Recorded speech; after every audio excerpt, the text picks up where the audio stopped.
100 տարի ընդմիջումից հետո Վանը կրկին հայացավ։ Աղթամար կղզում մատուցված պատարագի նախօրեին Վան քաղաքը ոչ միայն հայաշատ էր, այլև հայատառ։ Հայաշատ էր, քան երբևէ։ 100-ամյա ընդմիջումից հետո հայկական այս քաղաքում հայերեն գիր տպվեց։ One Times օրաթերթը հայերին սպասում էր «Բարի եկաք Վան» խորագրի ներքո։ Մեկ շաբաթ շարունակ օրաթերթում տեղ էին գտել հայերեն հոդվածներ։ One Times-ն արդեն 1 տարեկան է, լույս է տեսնում անգլերեն, թուրքերեն, քրդերեն եւ պարսկերեն, հազարական օրինակ տպաքանակով։ Հայերենի մասին դեռ ստեղծման օրվանից են մտածել, խոստովանում է օրաթերթի գլխավոր խմբագիր Սելիմ Քեմալօղլուն, սակայն ինչ-ինչ պատճառներով գաղափարը կյանքի չի կոչվել։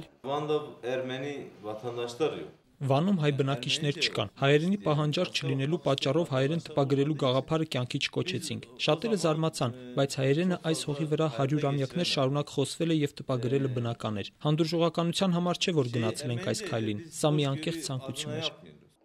Հայ բարեկամների առջև բացենք մեր տան դռներն ակցիան One Times օրաթերթն էր նախաձեռնել, հաղթարելով բոլոր խոչընդոտները։ Նպատակը մեկն էր՝ վերստին զգալ հայ հարևանների ջերմությունը։ Շատ բազմաբնույթ արձագանքներ եղան, բայց մենք ոչ մեկին տեղի չտվեցինք, որովհետև մենք մեզ մի պահ այս հողերից բռնի ուժով հեռացված հայերի տեղը դրեցինք եւ ցանկացանք երկար տարիներ հետո նորից Վան վերադարձած հայերին մեր սեղանի շուրջը եւ մեր տներում տեսնել։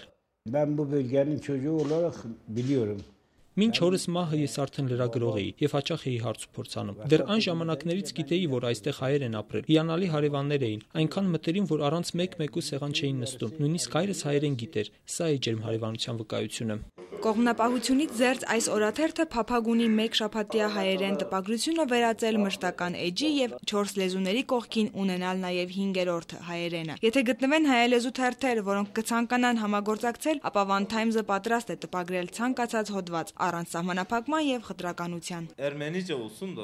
Կարևորը հայերեն լինի, թե ինչ թեմայի շուրջ դա էական նշանակություն չունի։ Սփյուռքից սկսած մինչև փորձաբնակ հայեր եւ հայաստանցիներ, քաղաքական եւ հասարակական ցանկացած թեմայով պատրաստ ենք տպագրել։ Առաջին համագործակցությունը Ագոստ թերթի հետ էր։ 3 ամիս տևած աշխատանքների արդյունքում պատրաստվեց Վանա լճին շրջապատած հայկական հուշարձանների եւ եկեղեցիների քարտեզը, ամենամեծ խորհրդանիշն ու վկայականը շրջանի հայկականության մասին։